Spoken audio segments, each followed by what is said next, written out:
मां काली कमली मंदिर में आयोजित मासिक भंडारे का पावन पर्व अत्यंत श्रद्धा और भक्ति और भव्यता के साथ संपन्न हुआ। इस दिव्य अवसर पर मां काली कमली वाली महारानी की विशेष कृपा भक्तों पर निरंतर बरसती रही। मंदिर परिसर में मां जयकारों से गूंज उठा और हर ओर भक्ति, आस्था और आध्यात्मिक ऊर्जा की अलौकिक अनुभूति होती रही। इस पुण्य अवसर पर सैकड़ों श्रद्धालुओं ने मां का भंडारा प्रसाद ग्रहण कर स्वयं को धन्य महसूस किया। मां के अनन्य भक्त, सनातन धर्म के प्रबल रक्षक एवं धर्म प्रेमी व्यक्तित्व पंडित श्री राजेश मोदीगली जी ने भक्तों को मां की महिमा से अवगत कराते हुए मां काली करुणा, शक्ति और ममता के साक्षात स्वरूप हैं। इस पावन आयोजन में अम्बे सेवा समिति के प्रधान श्री ओमपाल बंसल जी ने अपनी धर्मपत्नी मां की लाडली श्रीमती पुष्पा जी के साथ मिलकर विधिवत मां काली कमली वाली महारानी जी को भोग अर्पित किया। भक्तों ने सेवा को ही साधना मानते हुए बढ़ चढ़कर सेवा कार्य में भाग लिया। पूरा वातावरण मां की भक्ति, सेवा और समर्पण की भावना से सारोबार नजर आया। ये मासिक भंडारा केवल आयु का आयोजन नहीं, बल्कि मां के चरणों में समर्पण, श्रद्धा और सनातन संस्कृति की जीवंत झलक बनाकर उभरा, जिसे हर भक्तों ने मां की कृपा को हृदय से अनुभव किया। देखिए काजल वालिया की खास रिपोर्ट। नमस्कार जी, मेरे बैरागी समाज के पिता तुल्य बुजुर्गों, माताओं, बहनों और नौजवान साथियों, सभी को मेरा नमस्कार, राम राम।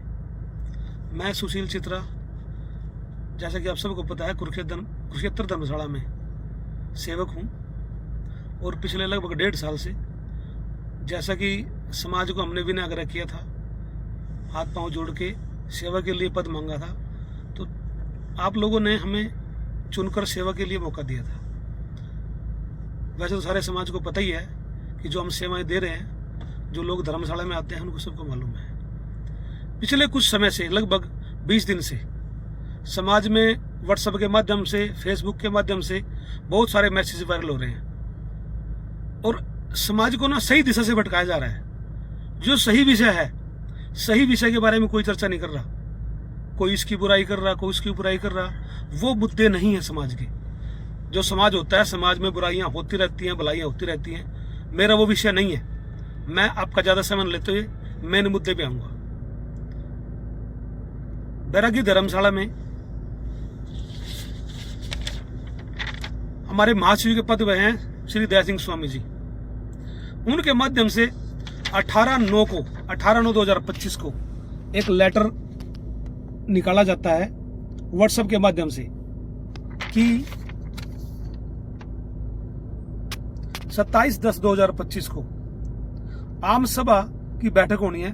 उसके बारे में सूचना है इस पत्र में, और इसमें विषय लिखा गया है मेन कि जो आम सभा है उसमें किस पे चर्चा होनी है। एक तो जो धर्मशाला की सदस्यता है, जिसके बारे में काफी समय से लोग चाह रहे हैं कि सदस्यता खुलनी चाहिए, उसके बारे में चर्चा होनी है। दूसरा, जो हमारी धर्मशाला का संविधान है, जो कि बहुत पहले हमारे पूर्वजों द्वारा बनाया गया है, उसमें कुछ चेंज करना है, उसके बारे में ये मीटिंग होनी है। ये पत्र मैं आप सबके सामने दिखा रहा हूं। इसके बाद ये बैठक होनी थी 27 तारीख को, तो 24/10 को एक दूसरा पत्र निकाल दिया जाता है, सेम इसी तरह का, जिसमें लिखा हुआ है वही सार्वजनिक सूचना, सभी समाज बंधुओं को सादर प्रणाम। इसमें वही लिखा गया है कि जो मीटिंग 26/10 को रविवार को निश्चित की गई थी आम सभा की, वो किन्हीं कारणों से उसको रद्द किया जाता है और वो बैठक नहीं होगी। अगली बैठक 16/11 की रख दी गई है। इसमें इस पत्र में लिखा हुआ है। इसमें भी सेम चीजें लिखी हुई है। इसमें क्या लिखा है, अलग विषय भाई 24-25 में जो आय व्यय है, जो जमा खर्ची है, उसका ब्यौरा देना है।